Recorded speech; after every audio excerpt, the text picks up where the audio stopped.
डरे वाला ना है हम।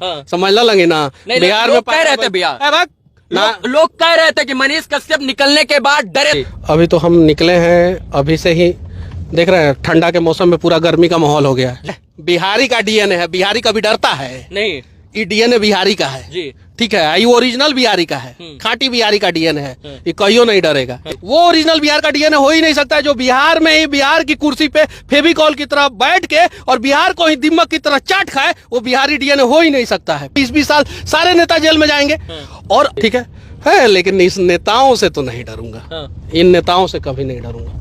आपको नहीं लगता है कि आपको इतना दिन जेल में रहना और ये एनएसए जैसी धाराएं आपके ऊपर लग जाना ये नेताओं की ही करतूत है? कहीं उनका भी हाथ हो सकता है? हाथ हो सकता है। उनका हाथ, पांव, टांग, आंख, नाक, मुंह, गर्दन, गला सब उन्हीं का है, तभी जाके मेरे ऊपर एनएसए लगा। दुख की घड़ी छटी है और उस किरण का, उस एक नए युग का उदय हुआ है जिस किरण का इंतजार सब कोई कर रहा था। बिहार के 38 जिला के साथ साथ देश के तमाम लोग कर रहे थे। मनीष कश्यप जी आज जेल से निकलकर एक बार फिर से स्वतंत्र होकर देश की और बिहार की आवाज उठाने के लिए स्वतंत्र हो चुके हैं और मेरा रोंगटा खड़ा हो रहा है, मेरे आंखों में इस वक्त भावुकता है। मैं इस क्षण को अपने शब्दों से नहीं बयां कर सकता हूं क्योंकि जो बिहार का लाल, जो बिहार का शेर सच में बिहार के लिए लड़ता था, वो कहीं ना कहीं चंगुल में फंस गया था भ्रष्टाचार के और इसके बाद विरोधियों के चंगुल में। लेकिन आज फिर से मनीष जी स्वतंत्र होकर एक बार फिर से अपनी गाड़ी में जब बैठे हैं तो वही जोश, वही जुनून, वही जज्बा। और लोग कह रहे थे कि मनीष कश्यप जी बदल जाएंगे, मनीष कश्यप जी जो है नई ताकत के साथ नहीं उभर के आएंगे, लेकिन मनीष जी फिर से वही ताकत के साथ, चाहे वो तमिलनाडु में हो या इसके बाद बिहार में, मनीष जी अंततः जो है सत्य की जीत हुई। और आप सदैव कहते थे सत्यमेव जयते, सत्य जीता है, देर जीता है, दुरुस्त जीता है और देर है अंधेर नहीं, उस कहावत को भी साकार हुआ किया गया है। कैसा लग रहा है आज ये जो सत्य की जीत हुई है?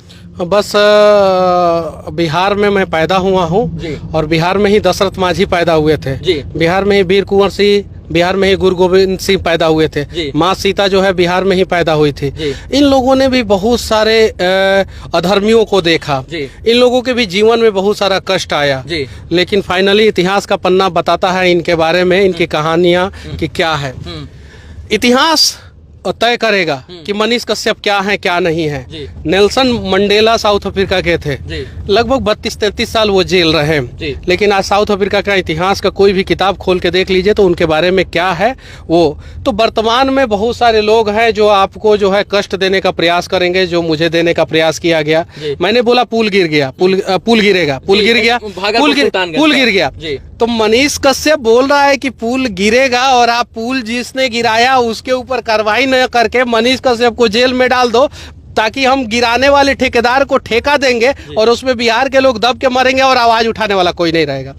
लेकिन उन लोगों को नहीं पता था कि एक मनीष कश्यप को अगर सलाखों के पीछे डालोगे तो हजारों मनीष कश्यप पैदा होंगे। और बिहार में स्थिति आप देख सकते हैं कि अभी पूरा ब्रह्मांड में सबसे ज्यादा डिजिटल मीडिया के पत्रकार बिहार में है। रीजन क्या है, कौन है, वो सबको पता है, बताने की जरूरत नहीं है। और किसने मुझे जेल में डाला था वो सबको पता है। श्री कृष्ण भी कंस से लड़े थे, ठीक है, कंस भी श्री कृष्ण के अपने ही थे। मेरे भी कुछ अपने ही लोगों ने, बिहार के लोगों ने ही मुझे जेल में डाला था, वो लोग भी अपने ही हैं। जाति होती तो मैं मानता नहीं हूँ, यहाँ बांटा गया है। खून का रिश्ता होता है। हम बिहार में पैदा हुए, हिंदुस्तान में पैदा हुए तो सब लोग भाई बहन हैं, लेकिन उसी में से कोई किसी के खिलाफ साजिश करता है, कोई अच्छा करता है, कोई बुरा करता है। आपकी गलती क्या थी मनीष कश्यप जी जो आपको जेल में डाल दिया गया? आपकी गलती आप अपने मुंह से बताएंगे? आप बताइए, पिछले 25 साल से कोई नेता जो है मजदूरों के लिए आवाज उठाया हो? जाइए गूगल सर्च मारिए और देखिए, कोई मीडिया में मजदूरों की स्थिति, दयनीय स्थिति को दिखाई जाती हो, गूगल सर्च मारिए, देख लीजिए। अब मजदूरों के ऊपर चर्चा होने लगा है, मजदूरों के ऊपर, पलायन के ऊपर हो रहा है चर्चा, हर चीज पे। मैं तो यही चाहता हूं कि पूरे देश में जितने भी मजदूर हैं, जितने भी उनका वहाँ की सरकारें, लोकल सरकारें, स्थानीय सरकारें, जैसे महाराष्ट्र के हों तो महाराष्ट्र की सरकार, बिहार के हों तो बिहार की सरकार, उनका 25 लाख रुपया का इंश्योरेंस करें। और उनको पेमेंट कितना दिया जा रहा है, हफ्ते में कितने घंटे काम लिया जा रहा है, कितने दिन काम लिया जा रहा है, महीना में कितने दिन काम लिया जा रहा है, और साल में कम से कम 60 दिन की छुट्टी पेड लीव दी जा रही है कि नहीं दी जा रही है, ये वहाँ की स्टेट गवर्नमेंट का काम है, वो तय करे।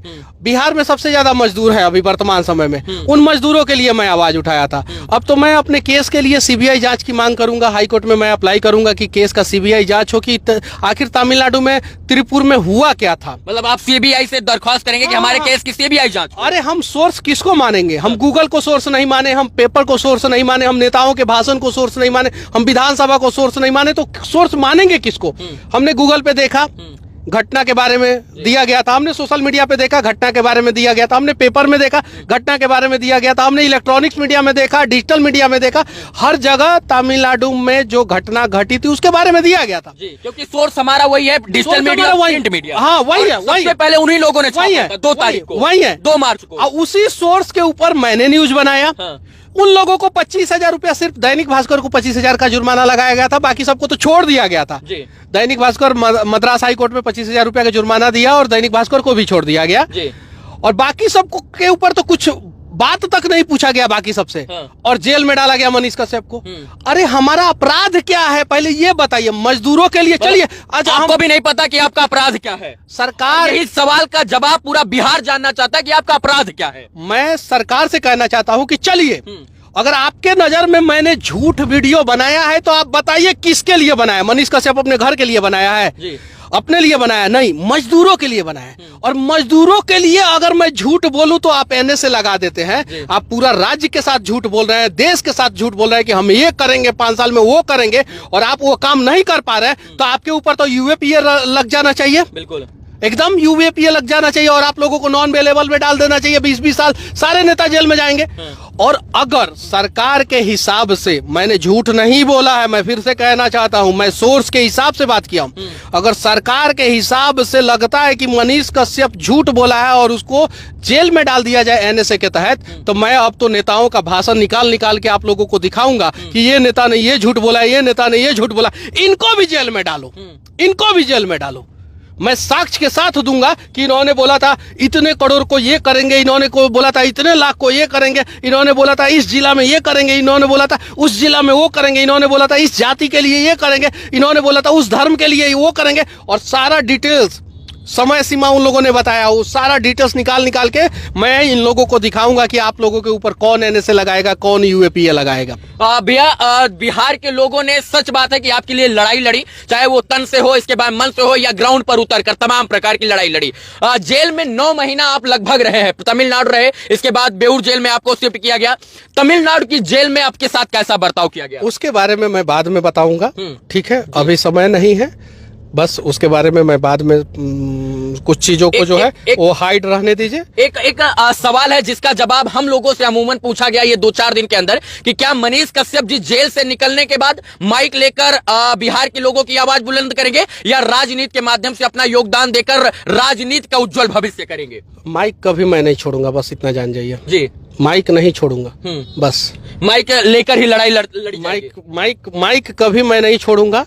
और मैंने जो सिविल इंजीनियरिंग की पढ़ाई की है जी, उसको भी मैं कभी नहीं भूलूंगा जी। बस इंफ्रास्ट्रक्चर को मजबूत करना है तो सिविल इंजीनियर की सख्त जरूरत होती है, और मैंने सिविल इंजीनियरिंग किया है। और देश से भ्रष्टाचार को मिटाना है तो माइक की सख्त जरूरत है, और मैं माइक उठा ही लिया हूँ, और ये 2 चीज मैं कभी नहीं छोड़ने वाला हूँ। एक और आपका जो बड़ा बयान जेल जाने से पहले वायरल हुआ था कि हम 180 दिन के अंदर सत्ता परिवर्तित कर देंगे, सरकार गिरा देंगे, उसको लेकर भी लोगों के अंदर काफी जो है मन में चल रहा है कि क्या उन चीजों के ऊपर कैसे बात होगी? देखिए, आज पहला दिन है, आज इन सब चीजों पे मैं नहीं बात करना चाहता हूँ जी। बस इतना जानिए कि कंस, रावण और दुर्योधन का अत्याचार ज्यादा दिन तक नहीं टिक पाया। ये तीनों द्वापर, त्रेता और सतयुग, ठीक है, ये तीनों जो है उसमें खत्म हुए। अभी कलयुग में भी वैसे वैसे बहुत सारे लोग हैं, उनका भी आतंक खत्म होगा, उनका भी अत्याचार खत्म होगा, उनका भी भ्रष्टाचार करने वाले लोगों का भ्रष्टाचार खत्म होगा। आज नहीं तो कल नया सवेरा बिहार में भी जरूर होगा। बिहार में फिर से जो है, पूरे देश में लोकसभा चुनाव होने वाला है, 2025 में बिहार में विधानसभा चुनाव होने वाला है। आप मजदूर की बात करें, ये बात जग जाहिर है कि आप मजदूरों की बात करने के लिए तमिलनाडु में गए थे, क्योंकि बिहार सबसे ज्यादा मजदूर सप्लाई वाला राज्य बन गया है। आप बिहार से बाहर जाकर मजदूरों की बात करें, क्या आपको लगता है कि इस चुनाव में मुख्य एजेंडा बिहार से जो है पलायन रोकना होगा, और इसके बाद जो है चुनाव में बड़ी बड़ी पार्टियां बिहार में इंडस्ट्रियल हब की बात करेंगे? आपको लगता है इन तमाम विषयों पर बात करेंगे? बिहार में इस बार चुनाव में मजदूर एक अहम मुद्दा होगा, और मजदूर के लिए सरकार को कुछ ना कुछ करना ही पड़ेगा। मजदूरों के आगे सरकार को झुकना ही पड़ेगा जी। इस बार किसी भी हाल में, कोई भी सरकार हो, भाजपा हो, कांग्रेस हो, आरजेडी हो, जदयू हो, कोई भी सरकार हो, सपा हो, कोई भी, जिसको भी बिहार में चुनाव लड़ना है, जिसको भी, उसको मजदूर के लिए कुछ ना कुछ करना होगा। जिसको चुनाव जीतना है उसको मजदूर के लिए कुछ ना कुछ करना होगा। सिर्फ बात नहीं, जमीन पे कुछ ना कुछ करना होगा। और मजदूर जो है इस बार चुनाव में अहम मुद्दा रहेगा। एक और बात की तमिलनाडु, इसके बाद चेन्नई, हैदराबाद, दिल्ली, मुंबई, हरियाणा, मध्य प्रदेश में तमाम जगह पर इंडस्ट्रियल हब है भैया। बिहार में इंडस्ट्रियल डेवलपमेंट क्यों नहीं हो रहा है? हम लोग बाद में बात करेंगे, धीरे धीरे सारी चीजों पे बातचीत करेंगे जी। अभी तो हम निकले हैं, अभी से ही देख रहे हैं ठंडा के मौसम में पूरा गर्मी का माहौल हो गया है। देख लीजिए आप, टेम्परेचर बाहर जाके देखिए, बाहर टेम्परेचर बढ़ गया अभी जी। तो तापमान बढ़ेगा धीरे धीरे। टेम्परेचर विरोधियों के अंदर भी बढ़ गया है। हाँ, तो तापमान बढ़ेगा धीरे धीरे। और हाँ, डरे वाला ना है हम, समझ लगे ना। बिहार में कह रहे थे भैया, लोग कह रहे थे कि मनीष कश्यप निकलने के बाद डरे सहमे नजर आए। बिहारी का डीएनए है, बिहारी कभी डरता है नहीं, ये डीएनए बिहारी का है जी। ठीक है, ये ओरिजिनल बिहारी का है, खांटी बिहारी का डीएनए है, ये कहियो नहीं डरेगा। एक बात है, डीएनए पे बात करने वाले लोग आए ना, आए, हम बताते हैं कि डीएनए ओरिजिनल बिहार का क्या होता है। जो किसी के लिए भी अपना तन कटाने के लिए तैयार रहे, वो ओरिजिनल बिहार का डीएनए है। जो सीमा पे देश की सुरक्षा करे, वो ओरिजिनल बिहार का डीएनए है। वो ओरिजिनल बिहार का डीएनए हो ही नहीं सकता है जो बिहार में ही बिहार की कुर्सी पे फेविकॉल की तरह बैठ के और बिहार को ही दिमक की तरह चाट खाए, वो बिहारी डीएनए हो ही नहीं सकता है। और इस डीएनए को बदला जाएगा। अब जो लोग काम बदलना नहीं है, डीएनए को हम नहीं बदल सकते हैं। अब फॉल्टी डीएनए किसी का होगा तो उसको हम लोग क्या बदल सकते हैं? कुछ नहीं बदल सकते। बस हाँ, अच्छे लोग बिहार में आगे आए और जहां भी योगदान हो वो बिहार में योगदान करे, बस बात खत्म। आपका एक अंतिम सवाल, आप शुरू से अंत तक कहते थे मुझे इस देश की न्याय व्यवस्था, न्याय प्रणाली, कानून व्यवस्था और न्यायपालिका पर भरोसा है। आपको 9 महीना जेल से निकलने में लग गया, अभी भी भरोसा कायम है न्यायपालिका पर? क्यों नहीं कायम रहेगा? अगर न्यायपालिका सजा भी दे देगा तो भी भरोसा नहीं उठेगा मेरा न्यायपालिका के ऊपर से। और सारिका बहारिया जज है, मुझे उनके बारे में नहीं बोलना चाहिए, लेकिन मैं बोल रहा हूँ एक उनके बारे में बात। जब मैं तमिलनाडु से आया था तो उन्होंने कोर्ट में बोला था कि अब मनीष कश्यप को बेऊर भेजा जा रहा है जी। और तो फिर किसी ने विरोध किया तो उन्होंने बोला कि बेऊर भेजा जा रहा है। बेऊर मतलब बेऊर भेजा जा रहा है जी। उसके बाद से मेरे आंखों में आंसू था। हाँ, मैंने वो कोर्ट से निकलते हुए उस आंखों को बिहार के तमाम लोगों ने देखा। वो डर का आंसू नहीं था जी, वो न्यायपालिका पे भरोसा का आंसू था, उम्मीद का आंसू था। ऐसे हजारों नहीं लाखों सारिका बहारिया जैसे जज हैं जो सच देखते हैं जी, सच के हिसाब से फैसला लेते हैं जी। मैं धन्यवाद देना चाहता हूं ऐसे ऐसे लोगों को। मुझे मीडिया के सामने नहीं बोलना चाहिए, लेकिन उन्होंने सच देखा और उन्होंने मुझे बेऊर भेजा जी। अब एक जेल से छूट के मैं जेल में आया तब मेरे आंखों में आंसू था। अब सोचिए आगे जो होगा, जज जो भी फैसला दे, जो भी जिस कोर्ट में भी मेरा केस हो, जो भी फैसला दे, मैं जज के फैसला के ऊपर मैं सवाल नहीं उठाऊंगा, कभी भी नहीं उठाऊंगा। ठीक है, लेकिन इस नेताओं से तो नहीं डरूंगा। इन नेताओं से कभी नहीं डरूंगा। आपको नहीं लगता है कि आपको इतना दिन जेल में रहना और ये एनएसए जैसी धाराएं आपके ऊपर लग जाना, ये नेताओं की ही करतूत है? कहीं उनका भी हाथ हो सकता है? हाथ हो सकता है। उनका हाथ, पांव, टांग, आंख, नाक, मुंह, गर्दन, गला सब उन्हीं का है। तभी जाके मेरे ऊपर एनएसए लगा। मेरे ऊपर कोर्ट ने एनएसए नहीं लगाया था, कोर्ट ने तो एनएसए हटा दिया।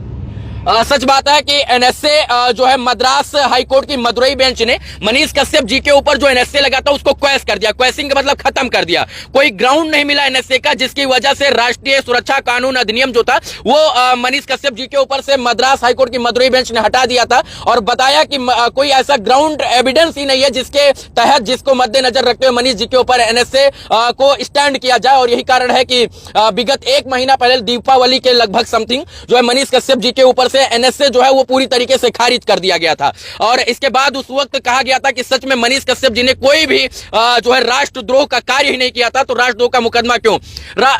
तमाम लोग हैं जो देश के विपरीत जाकर भी देश को में लड़ाने का, दंगा फैलाने का, हिंदू मुस्लिम कराने का, हिंदू मुस्लिम को लड़ाने का के नाम पर जो है जातीय उन्माद फैलाते हैं, धार्मिक उन्माद फैलाते हैं, उनके ऊपर एनएसए नहीं लगता है। आप मजदूर की बात की, आपके ऊपर एनएसए लग गया। मैं जेल में था, मदुरई जेल में था मैं जी। टाइम्स ऑफ इंडिया मैं पढ़ता था। मैं बहुत सारा अखबार पढ़ता था, जितना भी इंग्लिश अखबार आता था, हिंदी तो आता नहीं था वहाँ पे। जितना भी इंग्लिश अखबार, the Hindu, times of India, Deccan Chronicle और भी बहुत सारा अखबार था, इंडियन एक्सप्रेस, ये सब पढ़ता था तो बिहार का खबर देता था। उस बीच में बिहार में बहुत सारा दंगा हुआ, बेगूसराय में हुआ और भी बहुत सारे जगहों पे। उन लोगों के ऊपर एनएसए क्यों नहीं लगाया क्या, जो दंगा किया बिहार में?